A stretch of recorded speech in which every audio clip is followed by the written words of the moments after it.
మిగతా డిసీజెస్కి సార్ దీనికి ఒక ప్రధాన తేడా అనిపిస్తుంది. మిగతా డిసీజెస్కి మూల కారణం ఎక్కడో కనిపెడతాం. Correct.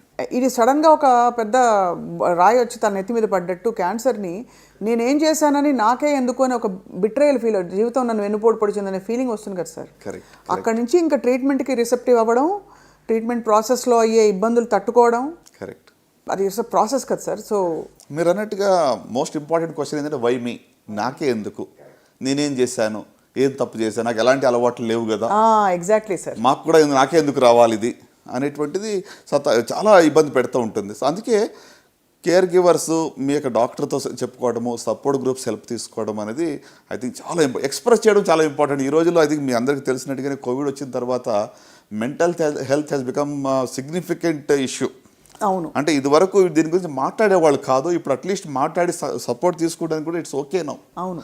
People are also accepting it. అవసరం ఉంది అని వాళ్ళు ఒప్పుకుంటున్నారు. క్యాన్సర్ ప్రాసెస్లో ఏ స్టేజ్లో మీరు ఈ మెంటల్ హెల్త్ సపోర్ట్ మంచిది, అవసరం, ప్రొఫెషనల్గా తీసుకోవడం అని మీరు సలహా ఇస్తారు? ఉదాహరణకి somebody has come to you diagnosed with cancer, you are starting the treatment sir, అప్పుడు ఏం చెప్తారు సార్ మీరు? అంటే ఇక మెంటల్ హెల్త్ కౌన్సిలింగ్ కానీ గైడెన్స్ కానీ కీమో ఇచ్చే ముందో, సర్జరీకి ముందో, లేకపోతే రేడియేషన్ తర్వాత నేను అనుకోను. డయాగ్నోసిస్ అయినప్పటి నుంచి ఎంటైర్ ప్రాసెస్లో వాళ్ళకి అవసరం పడుతుంది. అంటే ఇప్పుడు ఇది అందరికీ అవసరం పడదు. చాలామంది కొంతమంది దాన్ని పాజిటివ్ ఫీలింగ్స్తో ఉండి వాళ్ళు అవుట్లుక్ కూడా లేదు, ఐ విల్ బీట్ ఇట్, నేను దీన్ని జయించగలను అనే నమ్మకంతో చాలామంది ఫైట్ చేసేవాళ్ళు ఉన్నారు. వాళ్ళకి కంటిన్యూడ్ సపోర్ట్ అవసరం లేదు. కానీ what I say is right from breaking the news, జబ్బు ఉందని డయాగ్నోస్ అయినప్పటి నుంచి during the entire process once in a while at least, అంటే ఆ ఇంటర్వల్ ఎంత అని మనం డిఫైన్ చేయలేము, ఇట్స్ వెరీ సబ్జెక్టివ్, ఖచ్చితంగా అవసరం పడుతుంది. అంటే అవుట్లెట్ ఉండాలి టు వెంట్ అవుట్ కదా సార్. ఎవరి దగ్గర చెప్పుకోవడానికి ఒక అవుట్లెట్ ఉండాలి.